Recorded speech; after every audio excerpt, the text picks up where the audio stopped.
Hello दोस्तों, examination classes में आपका स्वागत है। आज मैं आप लोगों के लिए विशेष अपडेट लेके उपस्थित हुआ हूँ। हाँ दोस्तों, जैसा कि आप मेरे थंबनेल में भी देख रहे हैं, एस्टेट 2024 नोटिफिकेशन विज्ञापन अपडेट है दोस्तों। फेज 2 नोटिफिकेशन TRE 4.0 में मौका मिलेगा दोस्तों। आगामी अभी एस्टेट का जो दिसंबर में नोटिफिकेशन आना है उसके रिगार्डिंग हम दोस्तों बात करेंगे।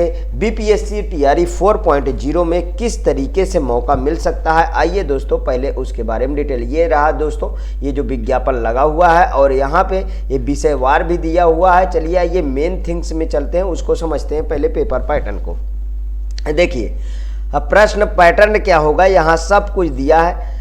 देखिए जो विषय आपका होगा उससे 100 क्वेश्चन पूछे जाएंगे जो विषयवार होगा, और आपका जो मतलब कि शिक्षण कला एवं अन्य दक्षता से जो पूछे जाते हैं दोस्तों वो 50 क्वेश्चन पूछे जाएंगे, और टोटल नंबर 150 का होगा। ये याद कर लीजिए कितने नंबर का होगा, 150। सबसे बड़ी अपॉर्चुनिटी ये होती है दोस्तों कि जिस सब्जेक्ट का जो अभ्यर्थी होता है उस अभ्यर्थी को 100 नंबर मिलते हैं उसी सब्जेक्ट से करने के लिए। और इसमें सबसे अच्छी बात यह है कि इसके कट-ऑफ दोस्तों, कट-ऑफ की अगर हम बात करें तो कट-ऑफ इसकी अगर देखा जाए तो बहुत ही अच्छी तरीके से मतलब कि एक एवरेज में रहती है। और जैसे हम अगर सीटेट की बात करें यहाँ पे दोस्तों तो जनरल को जो है 90 नंबर लाना पड़ता है, मतलब 60% अंक लाना पड़ता है, जबकि इसमें ऐसा नहीं है। ठीक है, अभी उसके बारे में बात करते हैं। थोड़ा पहले उम्र में छूट के बारे में बात कर लेते हैं। देखिए अनारक्षित पुरुष के लिए जो है 37 वर्ष होगी। अनारक्षित पुरुष के लिए 37 वर्ष। बहुत लोगों का कमेंट आया कि सर इसके थोड़ा सा डिटेल दीजिए कि हम लोग भर सकते हैं कि नहीं भर सकते हैं। जबकि दोस्तों अगर हम बात करें तो एज रिलैक्सेशन का केस चल रहा है। किसकी मैंने बात किया, एज रिलैक्सेशन का केस चल रहा है। वो कोर्ट के आदेश के अनुसार ही होगा। जैसे प्रीवियस में जो है 3 दिन के लिए पोर्टल आपका खुला था और 3 दिन में जो है आप जो है अप्लाई कर पाए थे और आप एलिजिबल हो पाए थे। ठीक है, अनारक्षित महिला के लिए दोस्तों 40 वर्ष है। ठीक है, पिछड़ा वर्ष पुरुष महिला के लिए 40 वर्ष है।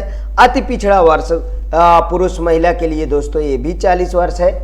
अनुसूचित जाति पुरुष महिला के लिए 42 वर्ष है और अनुसूचित जनजाति पुरुष महिला के लिए 42 वर्ष है। तो मीन्स दोस्तों कि 37 वर्ष यदि आपकी उम्र है पुरुष में तो आप फॉर्म भर सकते हैं। अभी जो दिसंबर में नोटिफिकेशन आना है दोस्तों वो दिसंबर से काउंट होगा एज का, ये समझ लीजिए। अगर आपको 10 साल की छूट दे दी जाती है उम्र में तो आप जो है 10 साल की यदि छूट मिलती है तो आप काफ़ी एज तक मतलब 10 और जोड़ लीजिए, उतने तक आप एलिजिबल हो सकते हैं। यहाँ पे आइए दोस्तों, ये नॉर्मलाइजेशन है। मतलब कि दोस्तों जो पेपर होगा वो CBT बेस्ड होगा। क्या होगा, CBT बेस्ड होगा और पेपर में नॉर्मलाइजेशन होगा। क्या होगा, नॉर्मलाइजेशन का प्रावधान दिया गया। नॉर्मलाइजेशन कैसे होगा, क्योंकि सभी को 100 पे मान के नॉर्मलाइज किया जाएगा।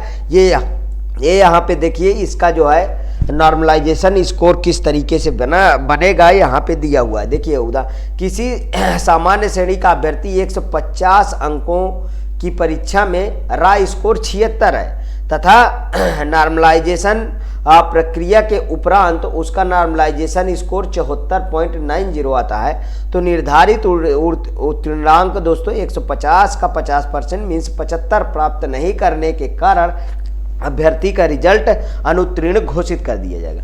दोस्तों कहने की बात है कि जो जनरल कैटेगरी होगा उसका सिर्फ और सिर्फ 50% रखा गया है। ये तो बहुत बड़ी बात है कि सिर्फ 50% ही लिया गया है। अब देखिए जबकि सीटेट में क्या है दोस्तों 60% रखा गया है। तो ये सब चीज़ों का आपको फ़ायदा यहाँ पे देखने को मिल जाएगा कि हाँ इस चीज़ को हम पेपर को दोस्तों पास भी कर सकते हैं। ठीक है, और और कम कम भी नंबर दोस्तों रखे गए हैं और कैटेगरी वाले को, लेकिन मेन जनरल पे फोकस किए। तो जनरल की कैटेगरी जनरल वालों को दोस्तों सिर्फ और सिर्फ जो है आपको 50% रखा गया। मीन्स 150 अंक का यदि पेपर होता है दोस्तों तो आपको कितना लाना है, 75 नंबर आपको लाना होगा, बस समझ में है। अब दोस्तों थोड़ा सा कंप्यूटर साइंस की हम कौन कौन से अभ्यर्थी एलिजिबल होंगे उसके बारे में थोड़ा सा चर्चा करेंगे, क्योंकि कंप्यूटर साइंस के अभी बहुत अच्छी वैकेंसी लगी है। अगर हम बात करें तो कंप्यूटर साइंस की दोस्तों 28,000 वैकेंसी लगने वाली है। 6 से 8, 1 से 5, बाद में 1 से 5 में भी 4 से 5 के अभ्यर्थी पढ़ाने के लिए कंप्यूटर वाले रखे जाएंगे। तो मतलब टोटल वैकेंसी दोस्तों 28,000 स्कूल है तो 28,000 कम से कम एक शिक्षक एक में रखा जाएगा।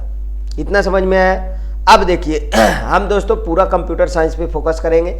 हम सीरीज भी शुरू कर दिए हैं। बीपीएससी टीआरई 4.0 का मैंने 1-2 वीडियो बनाया है प्रीवियस ईयर पेपर का, आप वहां से जाके वॉच कर सकते हैं। हाँ 2-3 वीडियो बनाया है अभी तक, आगे भी मैं बनाऊंगा। आगे देखिए दोस्तों देखिए कंप्यूटर साइंस में दोस्तों न्यूनतम 50% अंकों के साथ निम्न विषय समूह में मान्यता प्राप्त विश्वविद्यालय संस्था से प्राप्त उपाधि DOEACC से A स्तर, मतलब स्तर A के किसी विषय में स्नातकोत्तर की उपाधि होंगी, आप फॉर्म भर पाएंगे। ये फेज 2 के लिए ध्यान रखिएगा, ठीक है, फेज 2 के लिए, ठीक है, क्योंकि इसमें CTET नहीं होता है, ठीक है, कंप्यूटर साइंस में CTET नहीं होता है ना, तो दोस्तों इसमें जो है CTET नहीं होता, इसमें होगा BTET, ध्यान रखिएगा, इसमें BTET होगा। और यह स्टेट तो आप जानते ही अभी तक फेज 2 के लिए होता ही आया। 6 से 8 तक के लिए BTET का प्रावधान रखा गया, तो यह स्टेट भी इसमें एलिजिबल हो सकता है। अब देखिए क्लियर, जो दिसंबर में नोटिफिकेशन आएगा उसके बारे में बात होगी। क्योंकि CTET इसमें क्यों नहीं, क्योंकि कंप्यूटर साइंस में अभी तक कोई CTET नहीं लिया गया है, ठीक है, क्योंकि CTET की एलिजिबिलिटी भी कंप्यूटर साइंस में कुछ माने नहीं रखती है। हाँ, इस BEd भी नहीं है कंप्यूटर शिक्षक के लिए, ठीक है, ध्यान रखिएगा। आगे देखिए, इसमें किसी मान्यता प्राप्त विश्वविद्यालय या AICTE से मान्यता प्राप्त संस्था से BE मतलब कंप्यूटर साइंस IT या BTech कंप्यूटर साइंस IT अथवा समकक्ष उपाधि या भारत सरकार से मान्यता प्राप्त संस्था विश्वविद्यालय से डिग्री होनी चाहिए। आगे देखिए, किसी मान्यता प्राप्त विश्वविद्यालय या AICTE से मान्यता प्राप्त संस्थान से किसी स्ट्रीम में BE या BTech की उपाधि तथा कंप्यूटर में पोस्ट ग्रेजुएट डिप्लोमा होना चाहिए। जो आपका कॉम्बिनेशन बनेगा उसको आप मैच कर लीजिएगा, सब में अथवा का मतलब R होता है दोस्तों, ठीक है, ध्यान रखिएगा।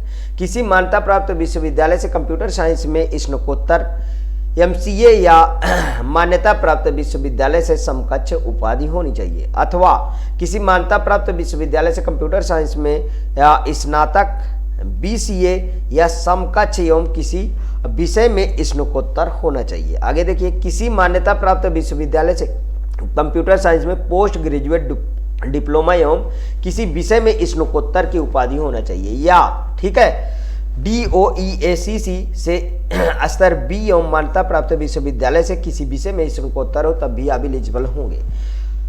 सूचना एवं संचार प्रौद्योगिकी मंत्रालय से DOEACC से स्तर C किसी मान्यता प्राप्त विश्वविद्यालय से स्नातक की उपाधि हो, तब भी आप एलिजिबल होंगे।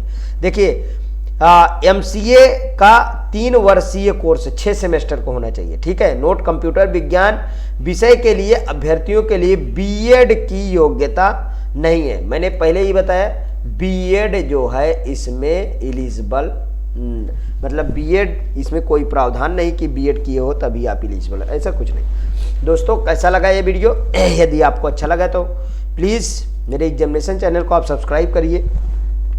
हाँ, बता दूं दोस्तों कि मैंने इसके प्रीवियस में कंप्यूटर साइंस का जो है बैच स्टार्ट किया था, जिसमें 195 वीडियो आ चुकी है। मैं किस तरीके से पढ़ाता हूँ उसको आप जाके वहाँ पे वॉच कर सकते हैं, ठीक है दोस्तों, उसी तरीके में एस टेट, बी टेट और बीपीएससी टीआरई 4.0 तो स्टार्ट कर ही दिया, इन दोनों को जल्द से जल्द स्टार्ट करूँगा। अभी मेरा मैं जो है अस्वस्थ होने के कारण दोस्तों कुछ दिन मेरा ब्रेक हुआ है, इसके लिए मैं माफ़ी चाहता हूँ। आगे मैं कंटिन्यू रखूँगा। ओके दोस्तों, थैंक यू।